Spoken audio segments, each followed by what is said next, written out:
Dulu, Bu Yati hanya seorang ibu pemulung yang hidup di gang sempit, dihina oleh tetangga, bahkan anaknya sendiri sempat malu mengakuinya. Tapi dia tak pernah menyerah. Dengan tangan kasar dan hati penuh cinta, ia berjuang demi masa depan anaknya. Hingga akhirnya, anaknya berhasil kuliah di luar negeri, impian yang dulu terasa mustahil. Ini bukan sekadar cerita tentang keberhasilan.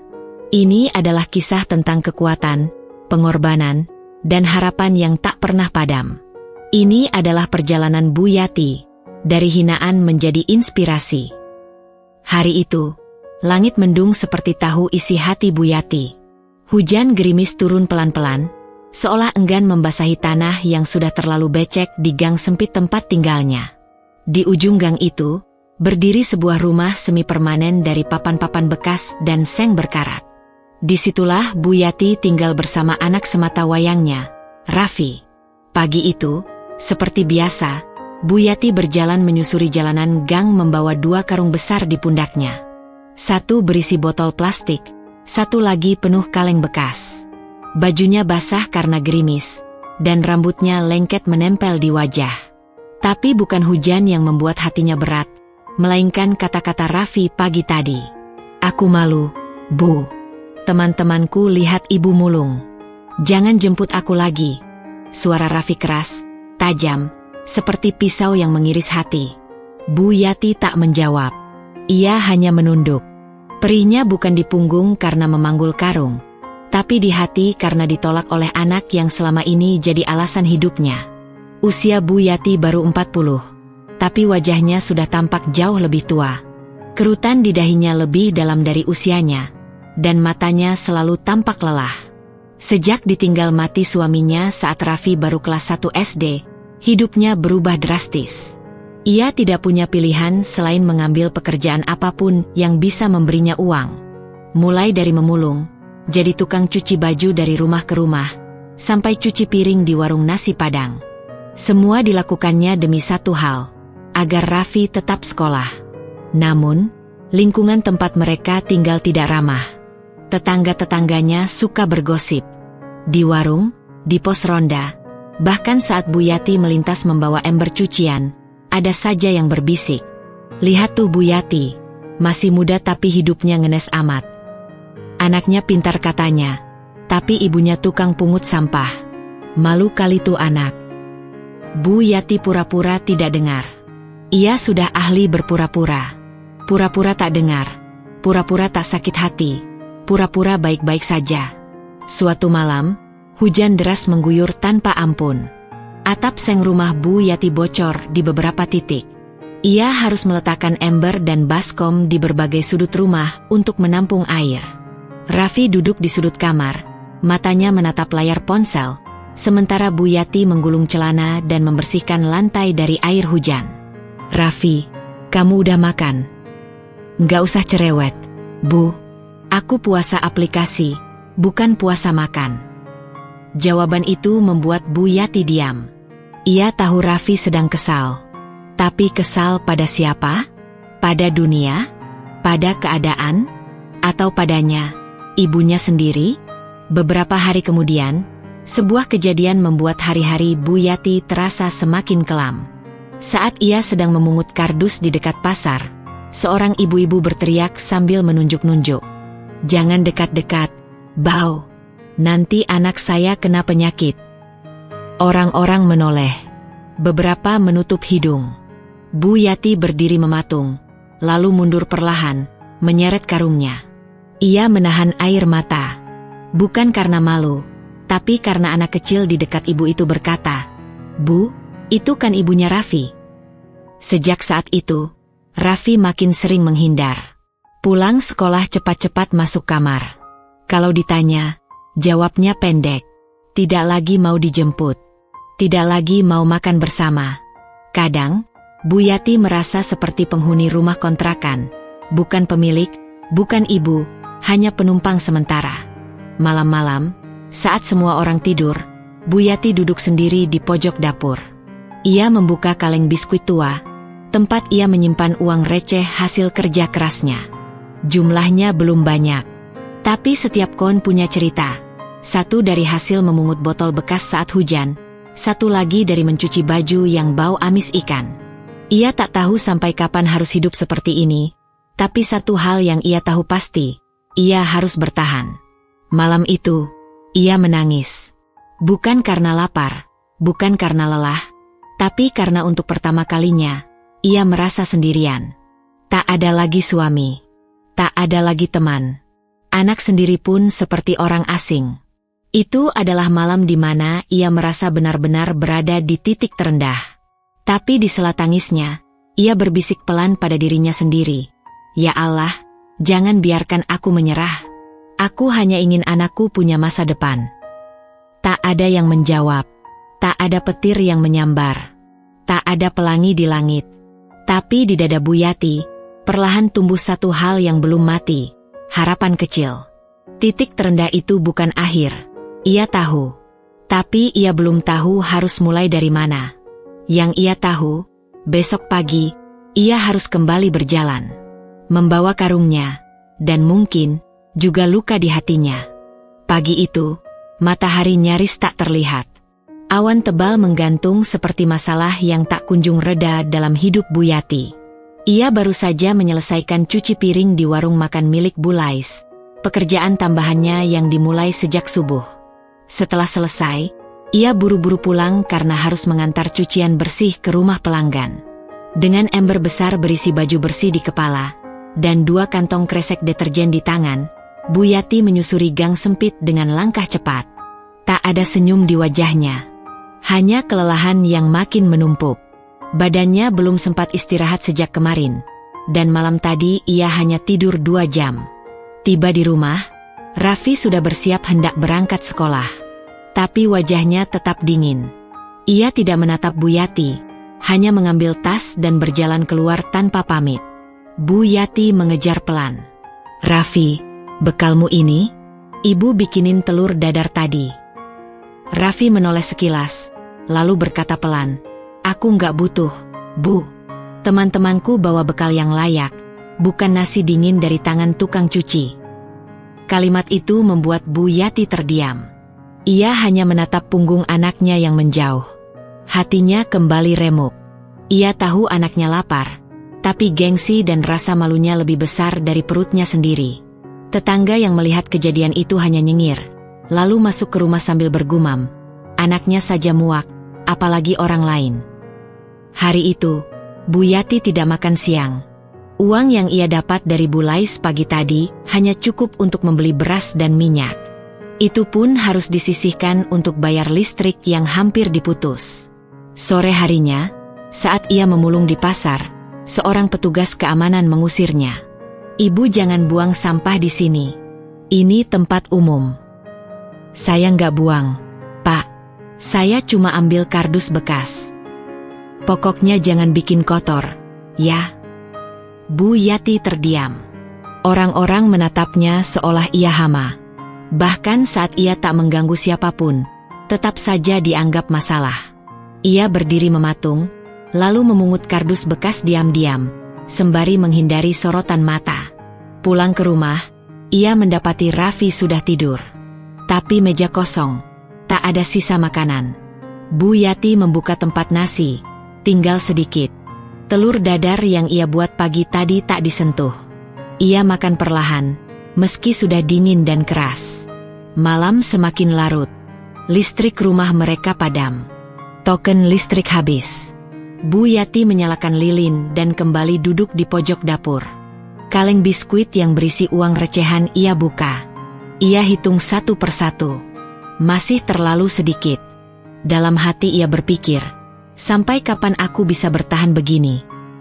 Beberapa hari kemudian, cobaan datang lagi. Salah satu pelanggan cucian menuduh Bu Yati merusak bajunya. "Baju saya jadi melar. Kamu cuci pakai apa sih?" "Pemutih." "Nggak Bu, saya cuma pakai sabun biasa." "Udah, nggak usah banyak alasan. Ini baju mahal." Tanpa sempat membela diri, Bu Yati kehilangan satu pelanggan lagi. Uang jasa pun tak dibayar. Ia hanya bisa menarik napas panjang. Mulutnya ingin marah, tapi hatinya lebih memilih diam. Ketika malam tiba, hujan kembali datang. Bocor di atap rumah makin parah. Raffi mengeluh karena buku-bukunya basah. Ia marah, membanting buku ke lantai. Sampai kapan kita tinggal di rumah kayak kandang ayam gini? Temanku bilang rumah kita kayak gudang. Bu Yati mencoba menjelaskan. Ibu udah coba, nak, tapi... Udah, jangan kasih alasan terus. Kalau ibu mau aku sukses, kenapa ibu nggak bisa kerja yang benar? Kata-kata itu menampar Bu Yati lebih keras dari semua hinaan tetangga. Ia menunduk, tak kuasa membalas. Dalam hatinya, ia hanya berkata, aku ingin kamu sukses, Raffi. Justru karena itu aku rela dihina begini. Esok harinya, tubuh Bu Yati demam. Tapi ia tetap bangun. Masih harus memulung, masih harus mencuci. Dalam kondisi lemah, ia tetap membawa karung di punggung, berjalan menyusuri pasar. Di jalan, tiba-tiba ia terjatuh. Kakinya tersandung, tubuhnya terbentur trotoar. Orang-orang hanya menoleh sebentar, lalu berlalu. Tak ada yang membantu. Ia bangkit pelan, lututnya berdarah, tapi tetap ia seret karungnya pulang. Malam itu, saat Raffi pulang, ia melihat lutut ibunya diperban kain perca. Tapi ia tak bertanya. Ia hanya menghindar ke kamar. Bu Yati duduk sambil menggigil di sudut ruangan. Sakit, lelah, lapar. Tapi ia tetap menggenggam kaleng biskuitnya. Benda itu seperti harta paling berharga di dunia. Harta dari cucuran keringat, luka, dan air mata. Saat itu, tak ada cahaya, tak ada bantuan. Hidup terasa semakin berat, dan belum terlihat kapan akan membaik. Tapi Bu Yati tetap bernapas. Karena ia tahu, selama ia masih bisa bangun esok hari, perjuangan belum selesai. Ia bukan pahlawan. Ia hanya ibu biasa yang menolak menyerah. Dan di tengah malam yang dingin, saat semua tertidur, Bu Yati kembali berbisik pelan. Ya Allah, beri aku kekuatan untuk 1 hari lagi saja. Hari-hari berikutnya datang seperti gelombang yang tak memberi jeda.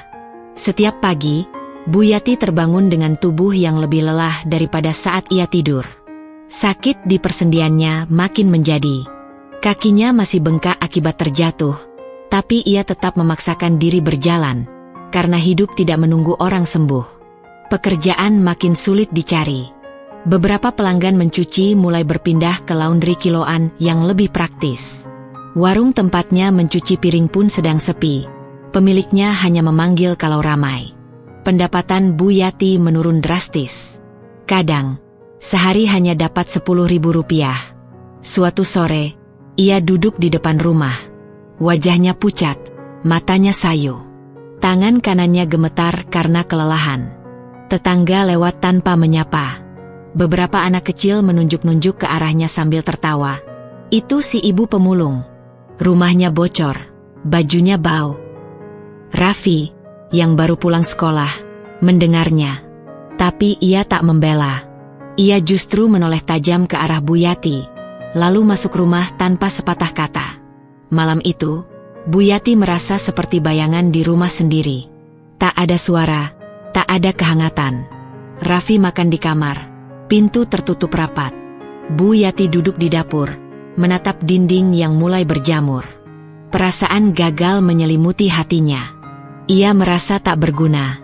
Ia sudah mencoba bekerja sekuat tenaga, tapi tetap saja dianggap rendah. Anak yang ia cintai bahkan tak ingin berada di dekatnya. Malam itu, Bu Yati tak sanggup menahan air mata. Tangisnya pecah, lirih, seperti rintik hujan yang jatuh di atap seng. Kalau aku menyerah, apakah dunia akan lebih baik tanpa aku? Pertanyaan itu muncul di kepalanya. Ia tak pernah berpikir sejauh itu sebelumnya. Tapi rasa putus asa kali ini terasa berbeda.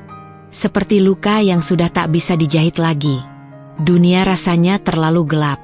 Tapi di tengah keputusasaan itu, matanya tertumbuk pada sesuatu. Selembar kertas ujian milik Raffi yang tergeletak di atas meja. Nilainya 100. Ada tulisan tangan guru di bawahnya. Sangat baik, Raffi. Kamu punya potensi besar. Bu Yati memandangi kertas itu lama.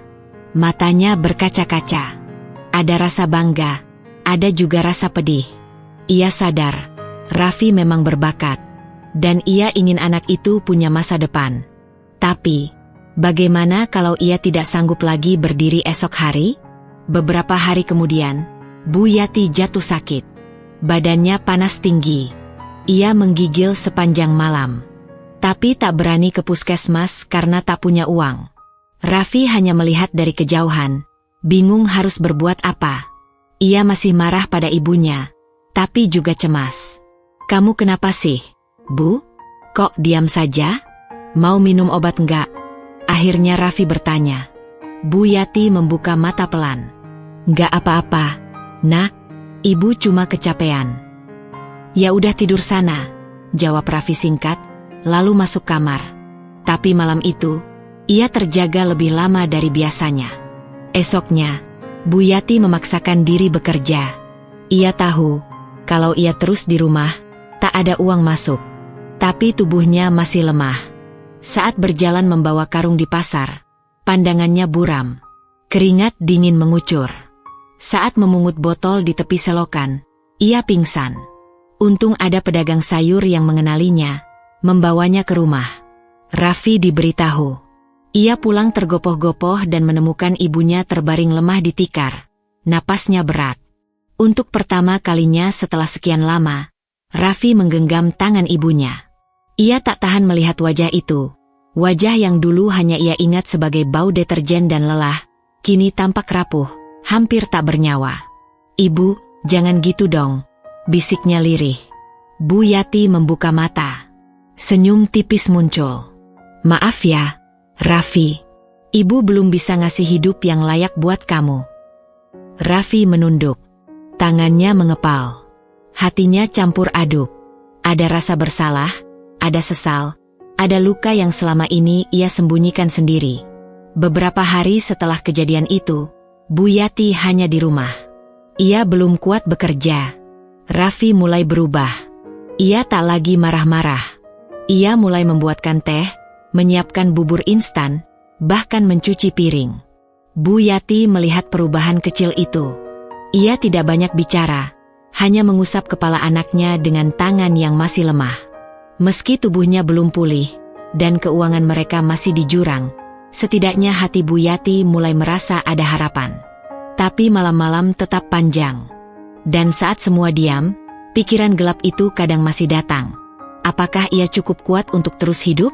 Namun tiap kali ia membuka kaleng biskuit berisi recehan itu, ia selalu merasa ada sesuatu yang menahannya. Setiap koin adalah bukti bahwa ia sudah sejauh ini. Dan meski ingin menyerah, ia sadar, belum saatnya berhenti. Belum saatnya. Karena mungkin, besok akan berbeda. Minggu pagi itu, udara terasa lebih hangat dari biasanya. Untuk pertama kalinya dalam beberapa minggu terakhir, Bu Yati bisa duduk di depan rumah dengan tubuh agak segar.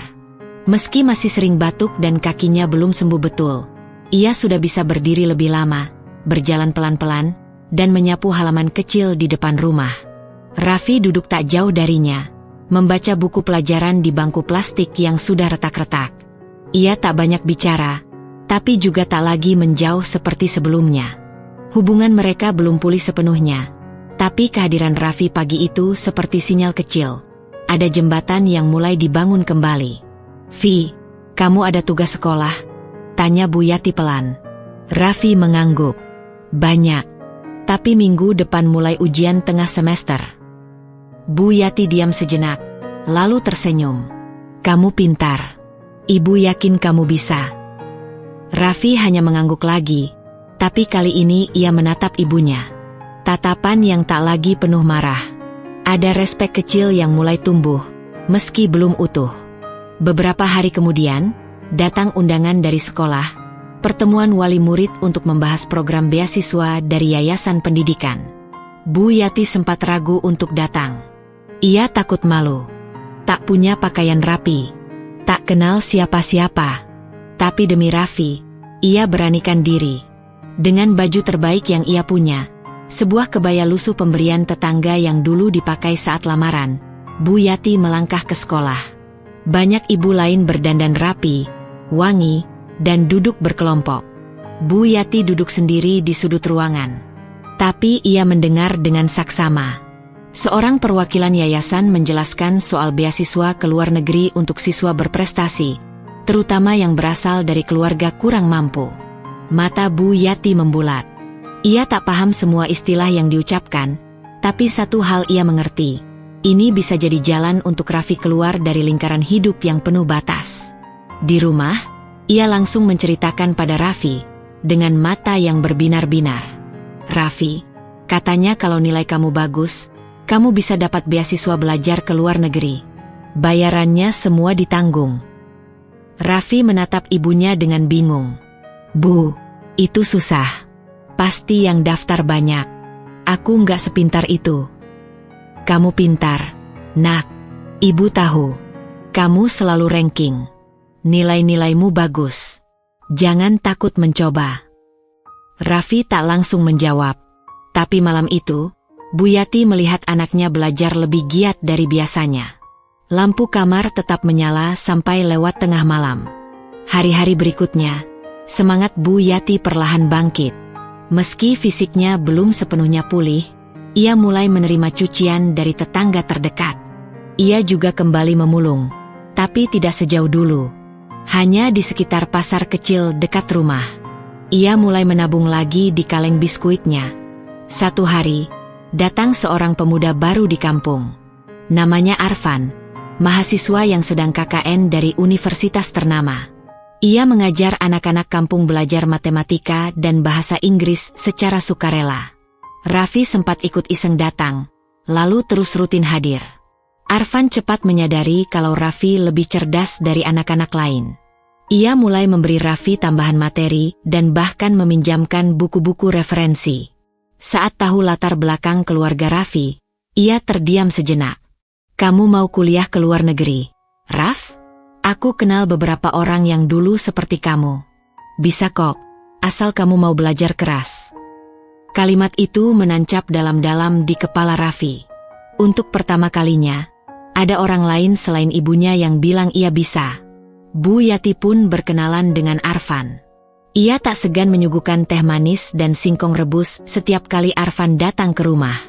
Dari Arfan juga, Bu Yati mulai belajar cara membuat surat pengajuan beasiswa dan dokumen lain. Malam-malam Bu Yati habiskan dengan menyalin berkas, membantu Raffi mengecek syarat-syarat administrasi, meski sering salah ketik atau salah cetak. Tapi ia tidak peduli. Ia ingin mendampingi anaknya, bahkan jika ia tidak sepenuhnya mengerti. Suatu sore, Raffi pulang sambil membawa kabar. Ia masuk dalam daftar calon penerima beasiswa untuk seleksi tahap akhir. Dari ratusan pelamar, hanya 10 yang dipanggil wawancara. "Bu, aku terpilih buat tahap akhir," katanya pelan, nyaris tak percaya. Bu Yati langsung berdiri dan memeluk anaknya. "Alhamdulillah, Raffi. Allah dengar doa ibu." Raffi membalas pelukan itu, untuk pertama kalinya setelah bertahun-tahun. Tak ada kata-kata, hanya air mata yang mengalir diam-diam di pipi mereka berdua. Besoknya, Bu Yati menjahit ulang baju putih sekolah Raffi yang mulai sempit, agar pas untuk wawancara. Ia menyetrika dengan rapi, menyemprotkan sedikit pewangi sisa dari cucian tetangga. Ia sisihkan uang untuk Raffi naik ojek ke tempat wawancara agar tak telat. Waktu berlalu. Hari-hari terasa lebih ringan. Meski keadaan masih jauh dari nyaman, tapi semangat hidup kembali muncul. Bu Yati mulai sering tersenyum, mulai sering bernyanyi kecil saat mencuci. Raffi juga berubah. Ia lebih terbuka, lebih peduli. Ia sering membelikan ibunya bubur hangat sepulang sekolah. Ia tak lagi malu berjalan di samping ibunya saat ke pasar. Bahkan sesekali, ia menggoda. "Bu, nanti kalau aku kuliah di luar negeri, ibu mau ikut enggak?" Bu Yati tertawa. "Ibu cukup lihat kamu bahagia. Itu sudah lebih dari cukup." Saat malam datang, dan suara televisi tetangga mulai pelan, Bu Yati duduk di dapur seperti biasa. Tapi kali ini, bukan untuk menangis, melainkan membuka kaleng biskuit dan menghitung koinnya dengan senyum. Di tengah hidup yang masih gelap, Akhirnya ada cahaya kecil. Tidak besar, tapi cukup untuk menunjukkan arah. Dan selama cahaya itu masih ada, Bu Yati tahu, ia harus terus berjalan. Hari wawancara itu datang seperti pagi yang tak biasa. Raffi mengenakan kemeja putih bersih yang sudah dijahit ulang oleh Bu Yati seminggu sebelumnya. Celana hitam satu-satunya disetrika berulang kali, dan sepatu bekas yang solnya hampir terlepas disemir hingga hitam mengilap. Bu Yati mengantar Raffi sampai ke ujung gang, lalu berhenti. Ia tak ingin membuat anaknya malu di depan gedung tempat wawancara. Tapi sebelum Raffi pergi, ia menepuk bahu anaknya dengan lembut. "Jangan takut. Kamu sudah berjuang sampai sini. Percaya sama dirimu, nak." Raffi menatap ibunya sebentar, lalu mengangguk. Ada sesuatu dalam tatapan itu, keyakinan yang baru lahir, dan rasa hormat yang tumbuh diam-diam. Wawancara itu menjadi awal dari perjuangan panjang. Meski Raffi pulang dengan wajah sulit ditebak, Bu Yati tidak langsung bertanya. Ia hanya menyiapkan teh manis dan nasi goreng sederhana, lalu menunggu. "Tadi ditanya soal tujuan hidup, Bu." "Aku jawab, ingin kuliah dan bantu ibu," kata Raffi pelan. Bu Yati tersenyum. Itu jawaban yang jujur. Kadang yang jujur justru yang paling kuat. Beberapa minggu kemudian, pengumuman resmi datang. Raffi lolos. Ia diterima sebagai penerima beasiswa penuh untuk kuliah di luar negeri, di bidang teknik informatika, di sebuah universitas yang bahkan namanya sulit diucapkan Bu Yati. Kabar itu menyebar seperti angin di kampung mereka. Yang dulu menghina mulai mendekat. Yang dulu menutup hidung saat Bu Yati lewat, kini menyapa ramah, bertanya-tanya bangga, seolah turut andil dalam keberhasilan itu. Tapi bagi Bu Yati, semua itu bukan tujuan. Tujuannya satu, memastikan Raffi berangkat, dan cukup bekal untuk bertahan di negeri orang. Hari-hari Bu Yati isi dengan bekerja lebih keras. Ia menerima lebih banyak cucian, lebih banyak piring di warung. Ia mulai belajar cara mengirim uang lewat transfer, sesuatu yang dulu dianggapnya urusan orang kaya. Ia minta diajari oleh Arfan, si mahasiswa KKN, yang kini sudah pulang tapi masih sering mengirim kabar lewat pesan. Sementara itu, Raffi juga tidak tinggal diam. Ia memperdalam bahasa Inggris, belajar memasak, belajar hidup mandiri. Ia tahu, meski beasiswa menanggung banyak hal, tetap akan ada saat-saat sulit. Ia tidak ingin membuat ibunya khawatir. Suatu sore, mereka duduk di lantai rumah, berdua, menyiapkan berkas keberangkatan. Tiket pesawat, paspor, dokumen kampus. Semuanya terasa nyata. "Bu," kata Raffi, "kalau nanti aku jauh, ibu jangan sendirian terus ya. Ibu bisa ikut pengajian, atau minta diajarin pakai HP sama Bu Tini. Biar bisa video call." Bu Yati terkekeh.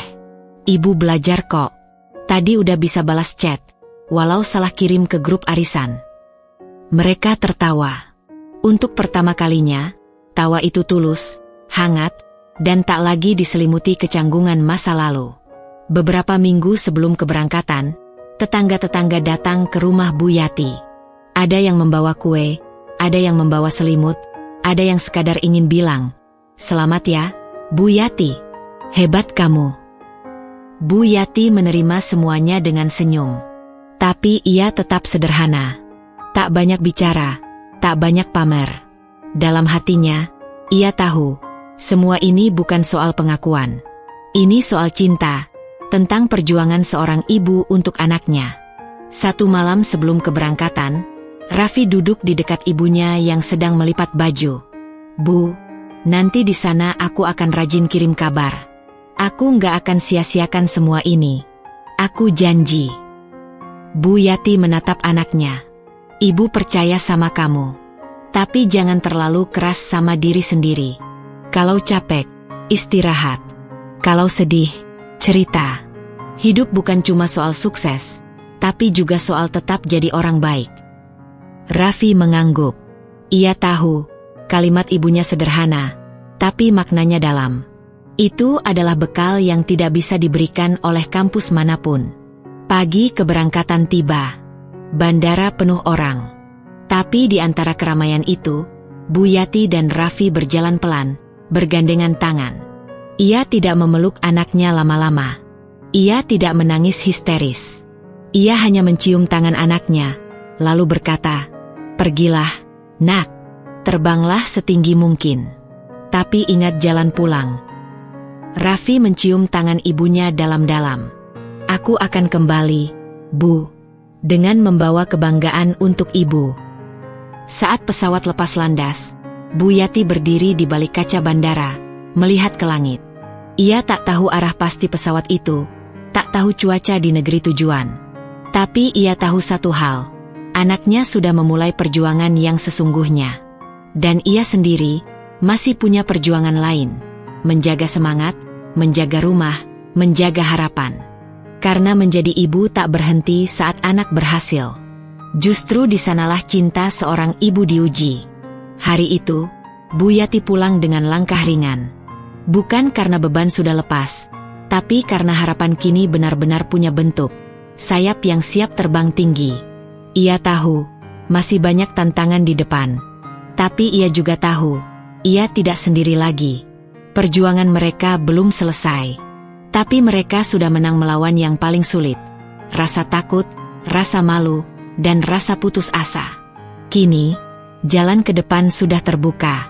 Meski masih panjang, mereka akan melangkah bersama, dalam doa, dalam cinta, dan dalam keyakinan. Beberapa bulan setelah Raffi berangkat ke luar negeri, rumah Bu Yati kembali sepi.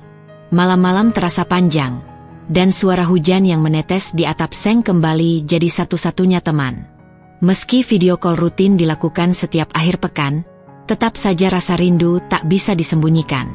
Bu Yati tak pernah absen dari aktivitasnya. Ia tetap mencuci pakaian warga, tetap memulung jika ada waktu senggang, dan tetap menyisihkan uang dalam kaleng biskuit tua. Tapi tubuhnya mulai menunjukkan tanda-tanda lelah. Tangannya sering kram, punggungnya makin sering nyeri, dan kadang, ia merasa dunia berputar meski sedang duduk diam. Ia menganggap itu hanya kelelahan biasa. Namun pada suatu siang, saat sedang mencuci piring di warung, tubuhnya mendadak limbung. Dunia gelap, lalu ia terjatuh. Ketika sadar, ia sudah terbaring di tempat tidur dengan selang infus menancap di tangan. Ruangannya sempit, tapi bersih. Seorang perawat muda berdiri di sisi ranjang. Ibu sempat pingsan karena tekanan darah rendah. "Tubuh ibu kekurangan cairan dan terlalu kelelahan," kata perawat itu lembut. Bu Yati mencoba tersenyum. "Saya cuma kurang tidur, Mbak. Saya harus cepat pulang, banyak cucian di rumah." Namun dokter yang datang beberapa saat kemudian berkata tegas, "Kalau ibu terus begini, bisa kolaps total. Kami minta ibu istirahat minimal 3 hari. 3 hari terasa seperti hukuman. Bukan karena ia tak betah di rumah sakit, tapi karena ia merasa tak berguna. Selama 3 hari itu, beberapa pelanggan datang menanyakan cucian, beberapa lainnya mencibir. Baru ditinggal anak kuliah aja, udah tepar." Bu Yati menahan semua itu. Ia tidak ingin Raffi tahu. Ia hanya bilang lewat video call, "Ibu sehat-sehat saja. Jangan khawatir, nak. Belajar yang rajin." Namun kabar cepat menyebar. Arfan, mahasiswa KKN yang dulu tinggal di kampung itu, mendengar kabar sakitnya Bu Yati. Ia menghubungi Raffi diam-diam. "Raffi, Bu Yati masuk rumah sakit. Cuma 3 hari, tapi ibu kamu butuh istirahat serius. Gak usah panik, tapi mungkin kamu bisa lebih sering menghubungi beliau." Mendengar itu, Raffi diam lama. Ada rasa bersalah yang menyusup di hatinya. Ia terlalu fokus pada kuliah, terlalu bangga bisa mandiri, sampai lupa bahwa ibunya tetaplah manusia biasa. Minggu berikutnya, ia mengirim uang lebih banyak. Tak hanya itu, ia juga minta bantuan komunitas mahasiswa Indonesia di kota tempatnya kuliah untuk membantu mencari pekerjaan online. Ia ingin membantu ibunya dari jauh, bukan hanya lewat kata-kata. Sementara itu, Bu Yati mulai mengubah cara hidupnya. Ia memang tetap bekerja, tapi mulai lebih selektif. Ia hanya menerima cucian dari 3 rumah yang sudah lama menjadi langganan tetap. Ia juga mulai belajar masak untuk usaha kecil-kecilan. Nasi uduk dan kue cucur buatannya mulai digemari warga sekitar. Namun cobaan belum selesai. Suatu malam, warung tempat Bu Yati biasa mencuci piring terbakar karena korsleting. Tak ada korban jiwa, tapi warung itu tutup total. Bu Yati kehilangan satu sumber penghasilannya. Rezeki bisa datang dari mana saja, Bu, kata Bu Tini, tetangganya yang mulai dekat sejak tahu Raffi kuliah di luar negeri. Iya, Tin. Tapi kadang saya khawatir. Jangan-jangan saya sudah terlalu tua untuk mulai lagi. Bu Yati, ibu itu contoh kuat. Kalau ibu jatuh, banyak yang ikut lemas. Nggak boleh gitu. Kalimat itu menghentak Bu Yati. Ia tak pernah merasa sebagai panutan, tapi kini mulai menyadari bahwa perjuangannya diam-diam jadi inspirasi. Beberapa hari kemudian, Arfan kembali ke kampung karena tugas magangnya. Ia mengunjungi Bu Yati, membawa oleh-oleh dan sebuah ide. Bu Yati, bagaimana kalau kita buat usaha kecil-kecilan? Ibu masak, saya bantu pasarkan online. Kita coba dulu lewat WhatsApp warga dan Instagram. Bu Yati sempat ragu, tapi akhirnya setuju. Ia mulai memasak setiap pagi, lontong sayur, nasi uduk, gorengan. Arfan memotretnya dan menyebarkan ke grup-grup warga. Hasilnya mengejutkan. Pesanan datang setiap hari. Tak besar, tapi cukup untuk menggantikan penghasilan dari warung yang terbakar. Bahkan ada tetangga yang mulai ikut membantu membungkus makanan. Saat malam datang, Bu Yati duduk di teras rumah, memandangi langit. Ia mengingat masa-masa pingsan di warung, kehilangan pekerjaan, dan kini, usaha kecilnya mulai berjalan. Cobaan memang berat, tapi ia tak pernah benar-benar sendiri. Di ujung video call malam itu, Raffi berkata, "Bu, aku dapat kesempatan magang musim panas di perusahaan teknologi.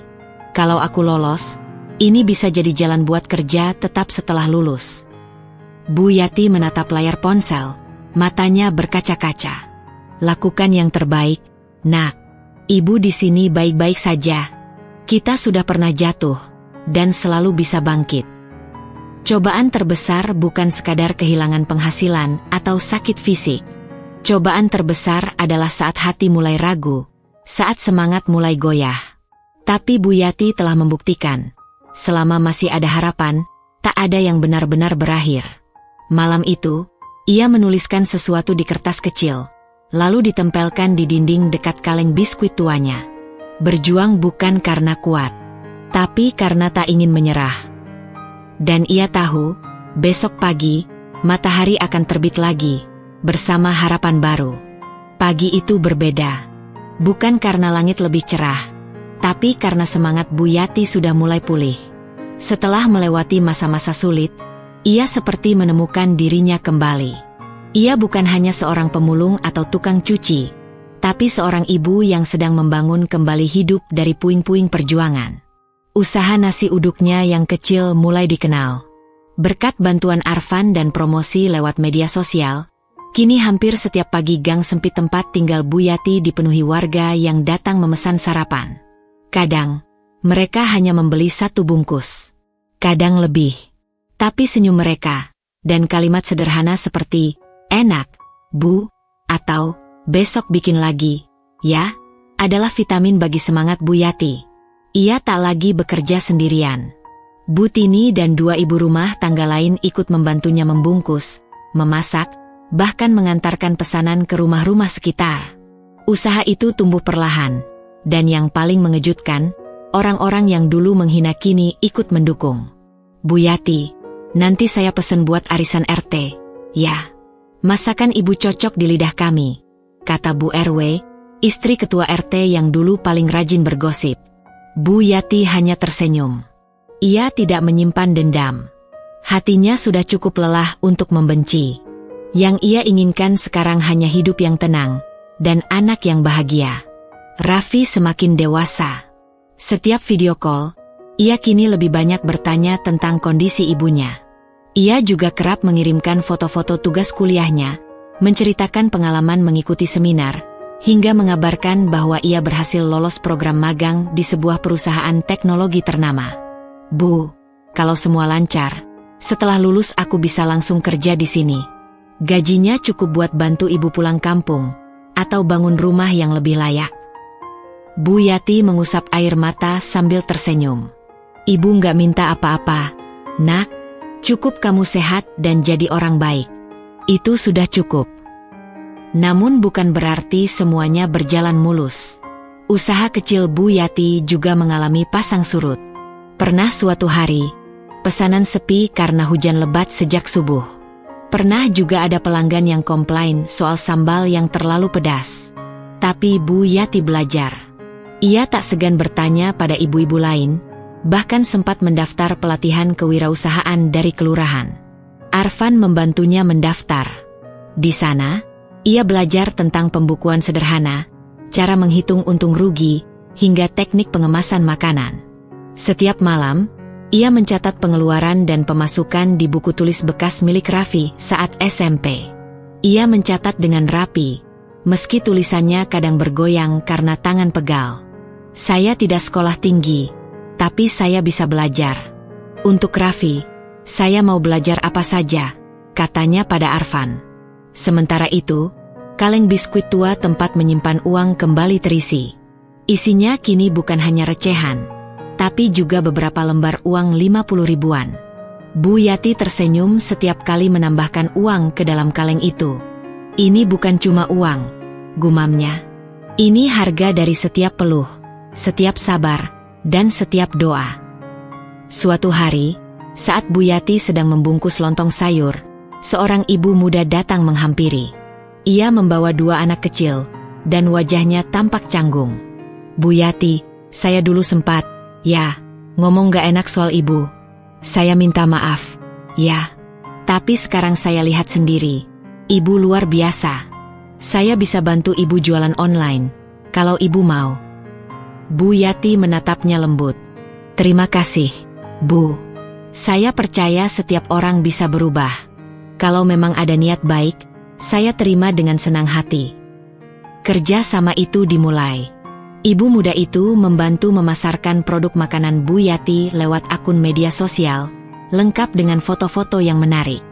Hasilnya, usaha Bu Yati mulai dikenal di luar lingkungan kampung.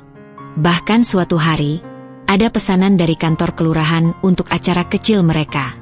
Bu Yati tak pernah bermimpi sejauh itu. Tapi ia tetap tenang. Ia tahu, ini bukan keberuntungan semata, tapi hasil dari kesabaran dan kerja keras yang perlahan membuahkan hasil. Di waktu senggang, ia mulai menulis surat-surat pendek untuk Raffi. Bukan surat pos, tapi semacam catatan harian. Tentang hari-harinya, tentang pelanggan baru, tentang resep baru yang dicoba, tentang ayam yang tak sengaja kabur dari dapur. Ia tahu, suatu hari ia ingin menyerahkan semua catatan itu pada Raffi. Sebagai kenang-kenangan. Sebagai kisah tentang cinta yang tidak pernah putus. Malam itu, ia duduk sendiri di ruang tengah, menatap kaleng biskuit tua yang mulai usang. Ia mengelus permukaannya, lalu berkata lirih. Pelan-pelan, ya Allah, saya nggak harus cepat. Asal jangan berhenti. Perlahan, hidupnya mulai bangkit. Bukan karena keajaiban, tapi karena kesetiaan pada tujuan. Karena cinta seorang ibu pada anaknya, dan karena keyakinan bahwa setiap luka bisa sembuh jika tidak menyerah. Dan Bu Yati tahu, perjalanan masih panjang. Tapi untuk pertama kalinya, ia merasa kuat. Ia merasa siap.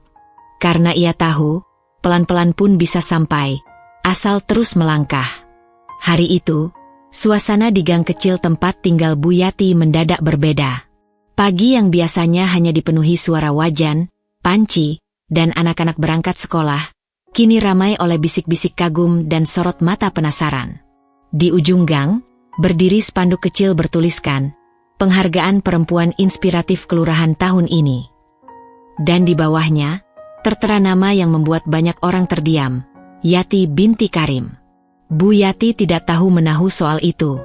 Ia masih sibuk mengaduk nasi uduk, menyuapi 2 anak tetangga, dan membersihkan meja dapur. Saat Bu RW dan beberapa orang dari kelurahan datang mengetuk pintu, ia sempat mengira ada keluhan soal suara ayam atau air got mampet. "Bu Yati, kami mewakili kelurahan ingin menyampaikan kabar bahagia. Ibu terpilih sebagai perempuan inspiratif tahun ini. Kami akan menyerahkan penghargaan dalam acara peringatan Hari Ibu minggu depan." Bu Yati terdiam. Tangannya berhenti mengelap piring. Matanya membulat, seolah belum yakin ini bukan mimpi. "Saya? Kenapa saya?" Tanyanya pelan. "Karena ibu adalah contoh perjuangan yang luar biasa. Ibu tidak hanya bertahan, tapi menginspirasi banyak orang. Anak-anak muda sekarang melihat ibu sebagai bukti bahwa kerja keras dan cinta bisa mengubah hidup." Bu Yati menunduk. Matanya berkaca-kaca. Ia tak pernah bermimpi dikenal, apalagi dihargai. Baginya, bertahan hidup saja sudah cukup.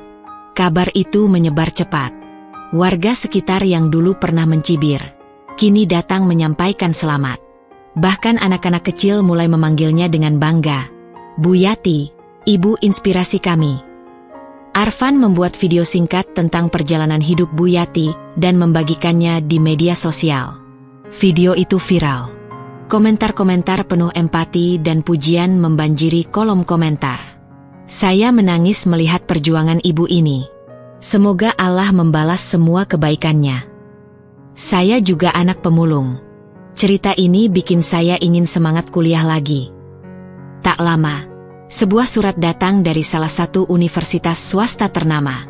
Mereka mengundang Bu Yati menjadi pembicara tamu di acara seminar bertema Kekuatan Perempuan dalam Membangun Bangsa.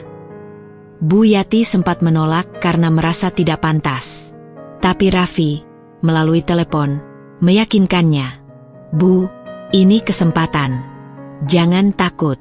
Cerita ibu bisa menguatkan banyak orang."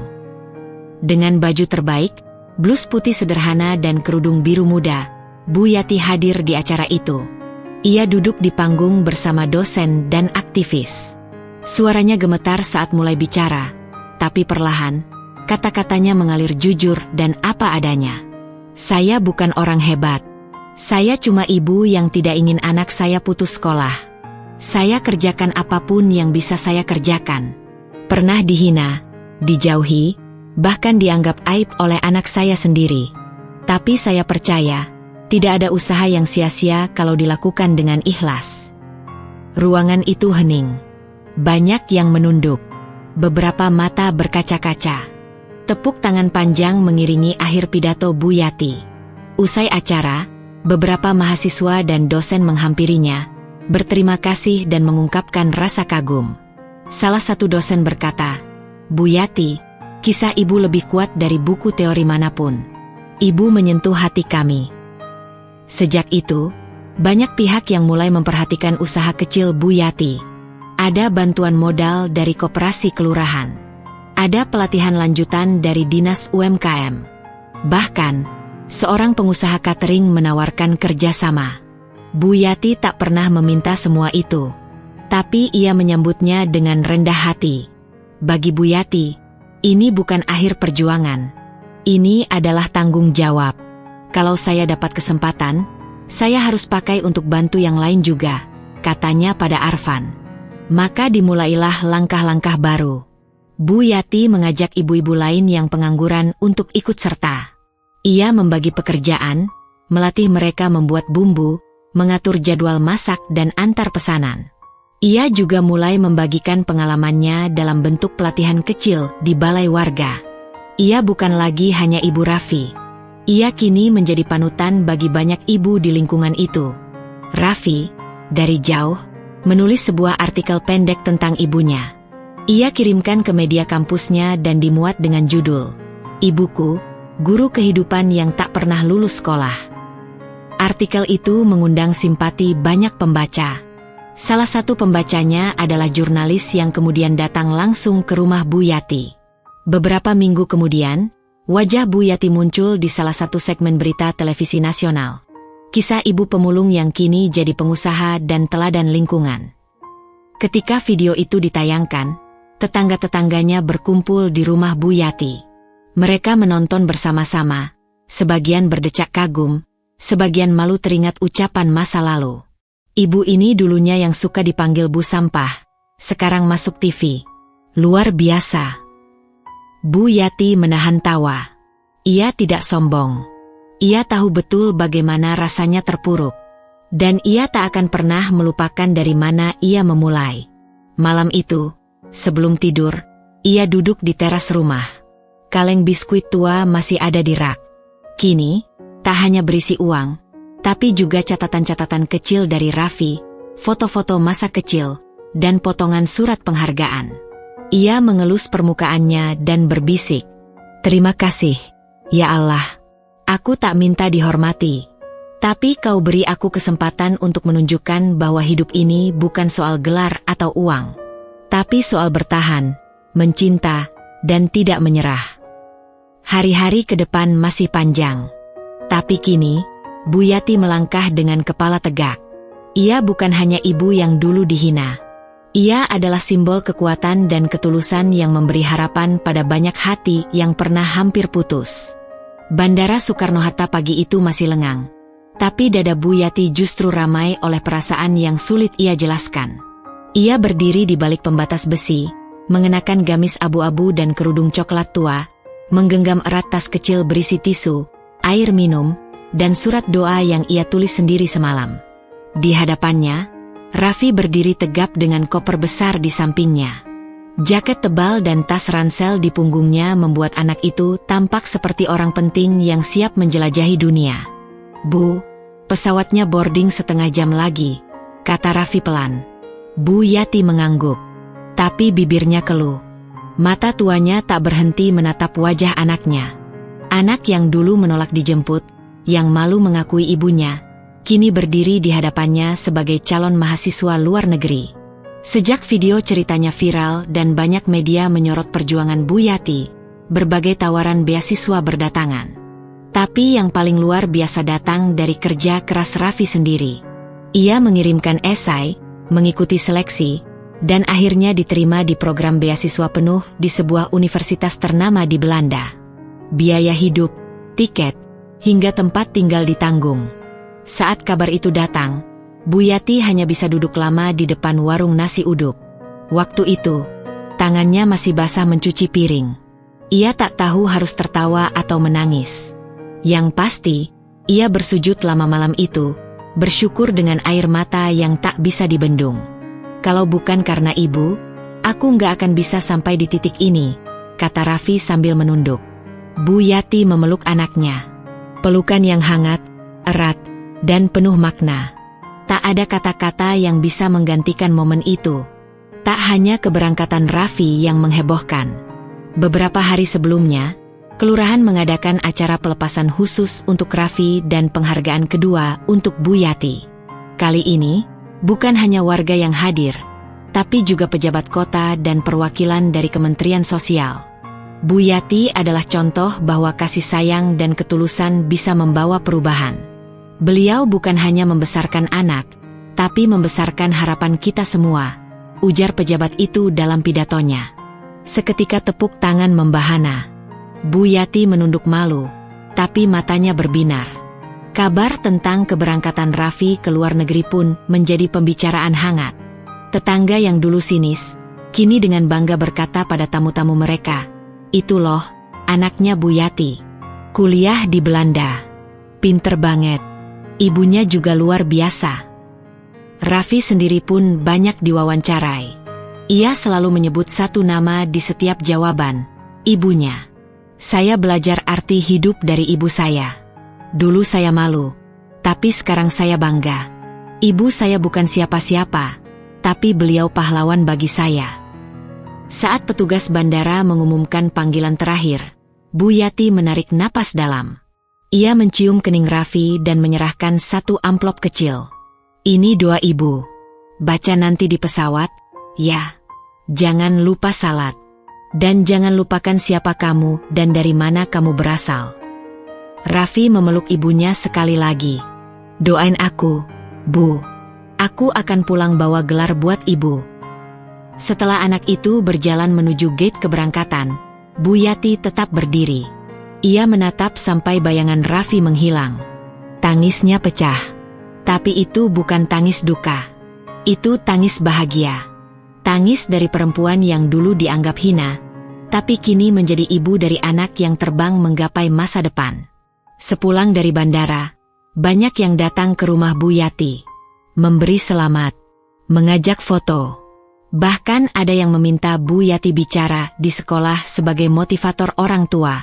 Di tengah keramaian itu, Bu Yati hanya tertawa kecil. Saya ini cuma orang biasa. Tapi kalau cerita saya bisa bantu orang lain semangat, ya saya bersyukur. Kini, rumah Bu Yati bukan lagi rumah semi-permanen dari papan bekas. Arfan bersama beberapa donatur dan tim arsitek muda membangun rumah baru untuk Bu Yati. Sederhana, tapi kokoh dan bersih. Di dinding ruang tamu, tergantung foto besar. Bu Yati dan Raffi berdiri berdampingan di hari pelepasan. Tiap pagi, saat membuka jendela, Bu Yati menghirup udara dengan rasa syukur. Tak ada yang instan dalam hidupnya. Semuanya ia raih dengan keringat, air mata, dan keteguhan hati. Tapi hasilnya tak hanya untuk dirinya sendiri. Ia membuka jalan bagi banyak hati lain untuk tidak menyerah. Kadang, ia masih tak percaya. Anaknya di Belanda. Ia yang dulu menangis sendirian di dapur, kini jadi pembicara di acara-acara kampus dan organisasi.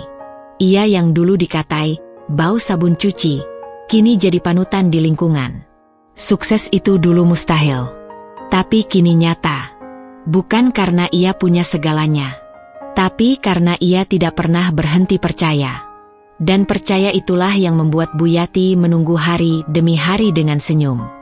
Menanti kabar dari negeri jauh, sambil tetap mengaduk nasi uduk dan menyapa tetangga. Karena bagi Bu Yati, sukses bukan akhir. Ia adalah awal dari membagikan semangat. Dan ia siap. Setelah keberangkatan Raffi ke luar negeri, hidup Bu Yati berubah bukan hanya dari segi fisik, tapi juga dari segi hati dan jiwa. Rumah yang dulu sempit dan gelap kini menjadi tempat yang penuh harapan dan cerita baru. Tapi yang paling membahagiakan bagi Bu Yati adalah bagaimana kisahnya kini menjadi inspirasi bagi banyak orang di sekitar. Di lingkungan gang sempit itu, Bu Yati tidak lagi hanya dikenal sebagai ibu pemulung yang dulu sering dihina. Ia menjadi contoh nyata bagaimana keteguhan hati dan cinta seorang ibu mampu mengubah nasib. Anak-anak yang dulu mengejek kini mulai memandangnya dengan rasa hormat. Bahkan para ibu tetangga yang sebelumnya malas bekerja kini ikut termotivasi, berani mencoba membuka usaha kecil atau mengikuti pelatihan yang Bu Yati selenggarakan. Setiap minggu, Bu Yati rutin mengadakan pertemuan di Balai RW. Di sana, ia berbagi pengalaman hidup, perjuangan, dan kunci agar tetap kuat menghadapi tekanan hidup. Suaranya sederhana, tak pernah menggurui, tapi selalu menyentuh hati. Saya juga dulu sering merasa kalah. Saya juga pernah ingin menyerah. Tapi yang membuat saya tetap bangkit adalah anak saya, dan keyakinan bahwa hidup kita harus lebih baik, ujar Bu Yati dalam sebuah sesi. Semua yang hadir mendengarkan dengan seksama. Tak sedikit yang kemudian mencoba membuka usaha sendiri, dari menjahit, berjualan makanan, sampai mengelola warung kecil. Bu Yati membantu mereka dengan semangat, memberikan tips dan menghubungkan dengan jaringan bantuan dari pemerintah dan komunitas sosial. Tak hanya itu, Bu Yati juga mulai menjadi pembicara tetap di berbagai seminar tentang pemberdayaan perempuan dan pengentasan kemiskinan. Ceritanya menjadi materi inspirasi di sekolah-sekolah dan universitas. Ia yang dulu tak pernah sekolah tinggi, kini menjadi guru kehidupan bagi banyak generasi muda. Suatu hari, Raffi pulang untuk liburan semester. Ia datang dengan wajah cerah dan cerita sukses dari negeri jauh. Tapi yang paling membahagiakan adalah ketika Raffi membawakan hadiah kecil untuk ibunya. Sebuah buku berjudul Perempuan Hebat di Indonesia, dengan foto Bu Yati terpampang di halaman depan. Aku diminta untuk berbicara di depan kelas tentang inspirasi. Aku bilang, ibu adalah inspirasi terbesarku, kata Raffi sambil tersenyum. Bu Yati menangis haru. Ia tidak pernah membayangkan kisahnya bisa sampai ke sana. Ia selalu berpikir, yang penting adalah anaknya bahagia dan berhasil. Namun, Cerita mereka kini lebih dari itu.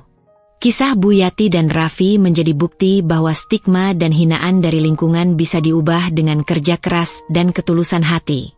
Suatu malam, ketika Bu Yati duduk di teras rumah barunya, ia merenung tentang perjalanan hidupnya. Dari ibu yang dulu dianggap hina, hingga menjadi simbol kekuatan dan pengorbanan. "Kalau saya bisa bertahan, kalian juga pasti bisa," bisiknya pada angin malam. "Jangan pernah berhenti bermimpi, jangan pernah menyerah, karena hidup ini milik kita, dan kita yang menentukan arahnya." Kisah Bu Yati menyebar luas. Banyak yang menulis tentangnya, mengundangnya ke acara televisi, hingga menjadi inspirasi bagi program-program sosial di kota besar. Bu Yati tak pernah mencari ketenaran. Ia hanya ingin membuktikan bahwa seorang ibu biasa pun bisa membuat perubahan luar biasa. Di balik semua itu, Bu Yati tetap sederhana. Ia tetap memasak nasi uduk, tetap memulung dengan penuh semangat ketika diperlukan, dan selalu menyisihkan waktu untuk mengajar ibu-ibu di lingkungannya. Satu hal yang tak pernah berubah adalah cinta dan doa untuk Raffi, anaknya yang kini jauh di negeri orang, menuntut ilmu demi masa depan yang lebih baik. Perjalanan hidup Bu Yati mengajarkan bahwa kesuksesan bukan soal materi atau status, tapi tentang bagaimana kita bertahan dan memberi arti bagi hidup orang lain.